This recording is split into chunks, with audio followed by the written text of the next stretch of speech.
All right, Puka, let's start off with the big question. Why was Arizona State the right place for you? Man, Arizona State, like instantly, it felt at home. Coach Coop and the whole defensive staff were very good about consistently staying on me and recruiting me. I felt like they were very diligent while they were recruiting me. They also talked to me a lot about ball, but they also uh, showed efforts to know me, just know me and my family as people, not just me as a football player. So I thought that was really big. Of course, recently took a visit and got to see things up close, got to meet all these folks in the program face to face with a Yeah. number of other guys on that trip as well who've also, like you, committed to be Sun Devils. During those couple days, what really kind of jumped out to you most about your future home? When me and the family were there, we were talking about it. Whenever we had the time to talk about it amongst ourselves, and me and my pops and my mom were talking about it. It just checked off all, like four of the boxes that we had for a school that I would be going to, which those boxes would be like religion, my relationship with the coaches, and the nutrition and the recovery that they had there. And just for me, being of the LDS community, since I'm not serving my mission, I needed a place where my religion was. I needed to keep it close to me. So Coach Sanga and Coach Nick Soto made it a big effort for me to actually take me to the institution on campus and walk around, talk about it. Coach Song actually has like a group leader who takes a group of the LDS boys to go to the service, go take the sacrament. So that really stood out for me because my religion is a big part of my recruiting process. And then, And go ahead. oh no, please continue. Oh, and then relationship with the coaches, like the whole trip I was there, like not only Coach Coop, Coach Nick, and from the GAs all the way to Coach Dillingham. It was like an instant connection with all of us. And then nutrition and recovery goes hand in hand. They have all of the bells and whistles over there, so I can't really complain about that. And so, when you just get to be around the guys and kind of get a sense for the program, what's your read on kind of just the overall culture that Kenny Dillingham is trying to build here in Tempe? It's definitely different from last year's team, which a bunch of the coaches were saying. Like now, if you just look at the guys, you could just tell like they're really close with each other. My night out with the players, we went bowling, and I actually told this to Coach Dillingham. I said when we went out, like defense wasn't only hanging out with defense, defense was with offense, and he said that was a big part of just how everybody's close to each other. And of course, you are going to be a continued part of the as they're calling it, the poly pipeline into Tempe.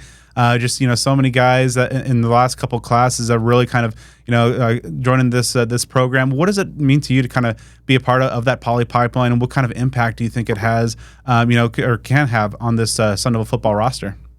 Man, I'm loving this whole poly pipeline thing. Like us Polynesians, like um, I'd say we're like a smaller community, and it's just really good, and to see that ASU is definitely making like a notice for it and getting that thing together. It's going to be very special.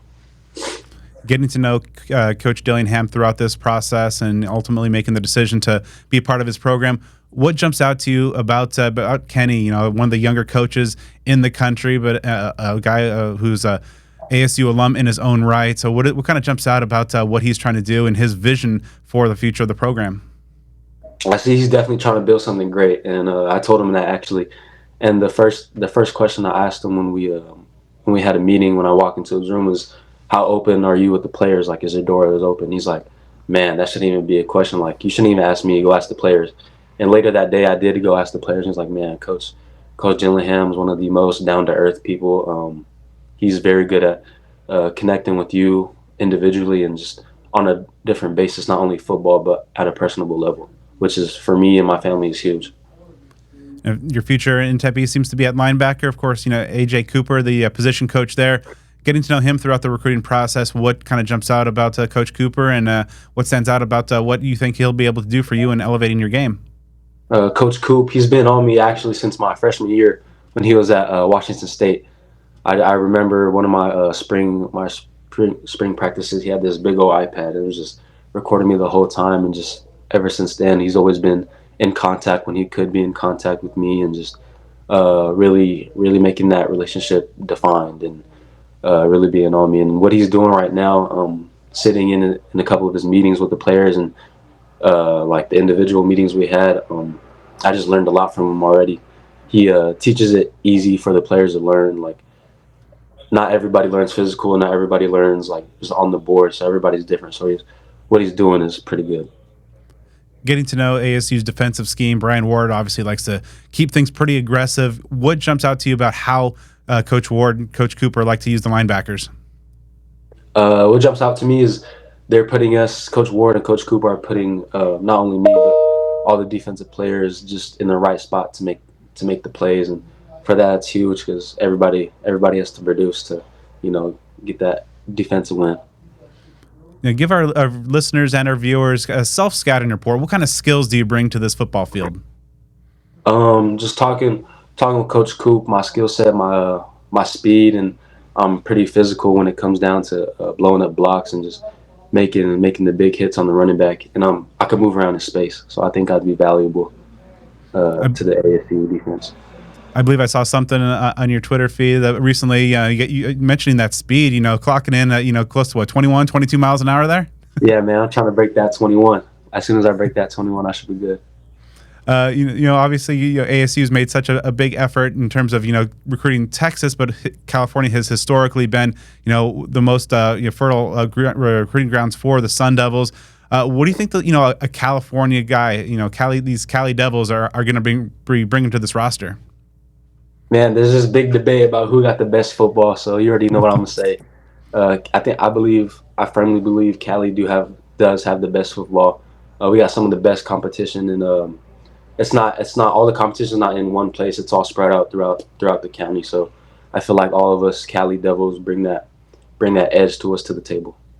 Talking about those Cali Devils and that edge. What are some of the you think the traits are of a California bred player? You mentioned the competition, of course. Playing week in, week out on those Friday nights, and what do you think going through kind of those rigors of the difficult California slate does to help guys bring their A game every week? There's just like a high caliber of talent out here, and you're bound to play one of those guys, one of those teams, and it's just as a whole makes you a better player, and just bringing that to the next level gives you a head start. Do you think that there's a kind of a friendly rivalry going on with maybe the Cali Devils and the Texas Tempe Pipeline guys? I mean, once it gets to college, it's going to be a friendly. It's going to be friendly, but as of right now, I think we're just trying to decide who has the best football. Of course, your future is going to be in the Big 12 conference, and unfortunately, the Pac-12 is behind us. But what are your thoughts on future Saturdays? Playing across the Big 12. Man, the competition is gonna be crazy. Game days is gonna be crazy. We're gonna be ready. And then when you look ahead, your final season of prep ball before making the jump up to major college football, what are some of your goals? What are some of the things you want to accomplish this fall, to both as an individual and team, and also to get ready for the jump up to the next level? Individual team, our team looks good so far. We're just really building that bond, and then making that jump up to the college level. I'm really making sure I'm staying healthy, and then always staying in the weight room with recovery and nutrition, and just making sure my body is where it's supposed to be.